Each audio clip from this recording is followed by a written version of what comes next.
മതസൗഹാർദ്ദം എന്ന് പറയുന്നത് ഏറ്റവും ആവശ്യമുള്ള ഒരു കാലഘട്ടമാണ്. മതസൗഹാർദ്ദം എന്ന് പറഞ്ഞാൽ മതങ്ങൾ തമ്മിൽ പരസ്പരം ആശയത്തിലും അല്ലെങ്കിൽ ആചാരത്തിലും യോജിച്ചു പോകുക എന്നതല്ല. ഞാൻ വിശ്വസിക്കുന്ന മതമാണ് ശരി എന്നൊരാൾ വിശ്വസിക്കുന്നതോ, അല്ല ഞാൻ വിശ്വസിക്കുന്ന മതം മാത്രമാണ് ശരി എന്ന് വിശ്വസിക്കുന്നതോ ഒരിക്കലും അപകടമല്ല. അതേ സമയത്ത് ഞാൻ അങ്ങനെ വിശ്വസിക്കുന്നത് പോലെ എൻ്റെ മതം മാത്രമാണ് ശരിയെന്ന് മറ്റു മതക്കാരനും വിശ്വസിക്കാനുള്ള സ്വാതന്ത്ര്യം നമ്മൾ വകവെച്ചു കൊടുക്കണം. അങ്ങനെയാണ് പോകേണ്ടത്. അല്ലാതെ എല്ലാം ശരിയാണ് എന്ന് പറഞ്ഞാൽ അതിൻ്റെ അർത്ഥം എന്താ? അഞ്ജനമെന്നാൽ ഞാൻ അറിയും മഞ്ഞൾ പോലെ വെളുത്തിരിക്കും എന്ന് പറഞ്ഞാൽ ഓനൊന്നും അറിയില്ല എന്നാ. എല്ലാം ശരിയല്ല. ഖുർആൻ ചോദിക്കുന്നുണ്ട്, സത്യത്തിനപ്പുറം പിന്നെ വഴികേടല്ലാതെ മറ്റെന്താണ്? അതുകൊണ്ട് ഒരു ശരിയായ മുസ്ലിമിന്റെ നിലപാട് ഇസ്ലാം മാത്രമാണ് ശരി എന്നതാണ്. അതേ സമയത്ത് വേറെ ഉള്ളവർക്ക്, വേറെ മതത്തിൽ വിശ്വസിക്കുന്നവർക്ക്, ഒരു മതത്തിലും വിശ്വാസമില്ലാത്തവർക്ക് അവരെ വിശ്വാസം അനുസരിച്ച് ജീവിക്കാനുള്ള സ്വാതന്ത്ര്യം ഞാൻ വകവെച്ചു കൊടുക്കുന്നു. അതിന് നമുക്ക് വിയോജിപ്പില്ല. അതാണ് ഇസ്ലാം നമ്മളെ പഠിപ്പിച്ച ആശയം എന്ന് പറയുന്നത്. എല്ലാം ശരിയാവലല്ല.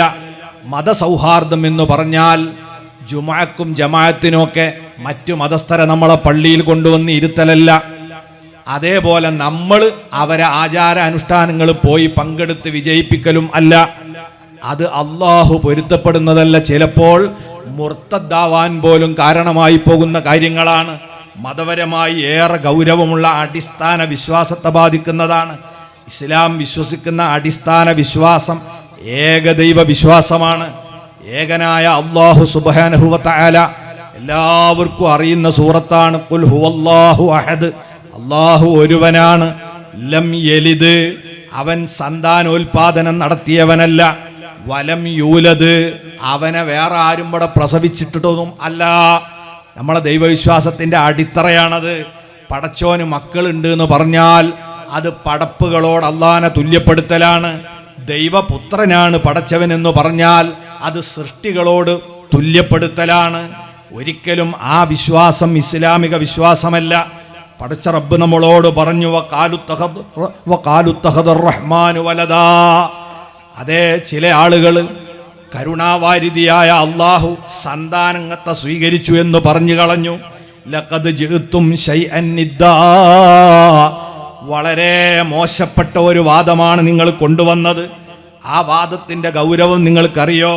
തകാദു സമാവാതു യതഫത്തർന മിൻഹു, ആകാശം അത് കേട്ട് പൊട്ടിപ്പിളരാനടുത്തായിട്ടുണ്ട്. വതൻശഖുൽ അർളു വതഖിറുൽ ജിബാലു ഹദ്ദാ, ഭൂമി വിറകൊള്ളുകയും പർവ്വതങ്ങളതാ പൊട്ടിപ്പിളരുകയും ചെയ്തു പോകും. പടച്ച റബ്ബിന് മക്കളുണ്ട് എന്ന് വാദിക്കുന്നത് റഹ്മാനി വലദാ, പടച്ച തമ്പുരാന് മക്കളുണ്ടെന്ന വാദത്താൽ ആകാശം കിടിലം കൊള്ളുകയും ഭൂമി വിറകൊള്ളുകയും കുന്നുകളും പർവ്വതങ്ങളും പൊട്ടിത്തെറിക്കുകയും ചെയ്യും. വമാ യംബഗീ ലിർറഹ്മാനി അൻ യത്തഖിദ വലദാ, ഒരിക്കലും പരമകാരുണ്യകനായ അല്ലാഹുവിന് സന്താനത്തെ സ്വീകരിക്കുക എന്നത് യോജ്യമല്ല. ഇൻ കുല്ലു മൻ ഫിസ് സമാവാതി വൽ അർളി ഇല്ലാ ആതിർ റഹ്മാനി അബ്ദാ, സർവചരാചരങ്ങളും സർവ സൃഷ്ടികളും അല്ലാഹുവിന്റെ മുമ്പിൽ എളിയ അടിമകൾ മാത്രമാണ്. ഉടമകളല്ല, പടച്ചോന്റെ മക്കളല്ല, ഭാര്യയല്ല. ഇങ്ങനെ റബ്ബിന് കുട്ടികളുണ്ടെന്ന വാദം അപകടകരമാണ്. ഇത് ഈസാ നബി അലൈഹി സ്വലാത്തു വസ്സലാം അള്ളാഹുവിന്റെ മകനാണെന്ന് വാദിച്ചു വന്നപ്പോൾ അള്ളാഹു കൊടുത്ത മറുപടിയാണിത്. അള്ളാഹു പറഞ്ഞില്ലേ, ലഖദ് കഫറല്ലദീന ഖാലു തഖല്ല, ലഖദ് കഫറല്ലദീന ഖാലു ഇന്നല്ലാഹ ഹുവൽ മസീഹ് ഇബ്നു മറിയം.